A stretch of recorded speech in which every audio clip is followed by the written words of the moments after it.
With the big box office opening for Super Mario Bros. The animated movie, now in theaters, we look back at Nintendo's first attempt at a major motion picture, Super Mario Bros., the movie. The film, released in 1993, had a strong cast starring Bob Hoskins as Mario, John Leguizamo as Luigi, Dennis Hopper as King Koopa, and Samantha Mathis as Princess Daisy. With such a cast, it just couldn't go wrong, could it? The movie bombed at the box office. Critics slammed it. It felt a little too dark for a kids' movie, and it's hated by many. That Rotten Tomatoes has a unique score of 29% from both critics and audience. It was such a disaster that Nintendo wouldn't let another film adaptation happen in the United States until now. Let's be honest, a live-action Zelda would have been a lot better. Mario doesn't really have a lot of story in comparison, but the movie still could have been much better. This is how we would have done it. The movie begins right away with Mario and Luigi on a job to fix pipes for the city. We get to know more about them. They wear their colorful uniforms for work. Nothing about dinosaurs or realms merging is hinted at. The movie will have a lot more comedic moments for the early 90s. It could even borrow elements from other movies as a sort of parody of them. For example, they could borrow from Wayne's World, where the Mario Brothers have a public access show. Luigi finds a massive pipe underneath the city that has the brothers transported into another dimension. They enter Mushroom Kingdom and see a beautiful world with mushrooms and the environment gamers are familiar with. They meet Yoshi, which will be able to speak and is cute, unlike the atrocity we saw in the original. Yoshi tells them that the princess of the castle wants to see them. They head to the castle, which is surrounded by many toads, who are short in height. They meet with Princess Toadstool, aka Peach. She is played by the same actress who played Angelica. Mario is already smitten by her. Peach tells them about the story of the land of Sarasaland, and we get a long flashback about the kingdom falling under the hands of King Koopa, who was once the vizier of the king. All that is left of the royal family is Princess Daisy, who has been imprisoned since she was just an infant.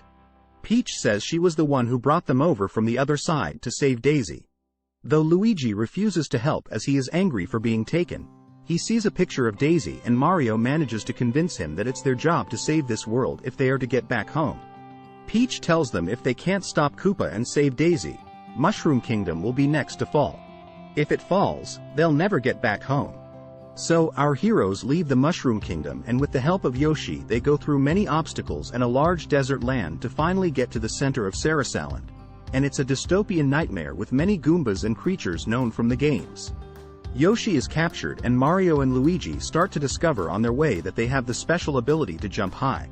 They find a star that gives them invincibility for a short period, and a special flower lets them shoot fireballs from their hands. King Koopa learns about them being sent by Peach as spies and has his sons Iggy and Spike look for them, and it becomes a chase when they make contact. Mario and Luigi manage to find Daisy imprisoned and save her along with Yoshi. They escape till Koopa leads his forces to find them. Through the desert, Koopa manages to surround them with the help of his two kids, Iggy and Spike. Mario and Luigi start to use their powers but are beaten down till Mario finds a mushroom growing, and with a touch he becomes a giant. He manages to stomp on the Goombas and King Koopa runs off. Iggy and Spike are knocked out by Daisy and Luigi. Mario eventually shrinks and they chase after Koopa with some of the mushrooms taken from their roots. Threatening King Koopa, Koopa leaves the land promising he'll return one day, and they save Sarasaland. Princess Peach and the Toads arrive at Sarasaland to help restore the kingdom.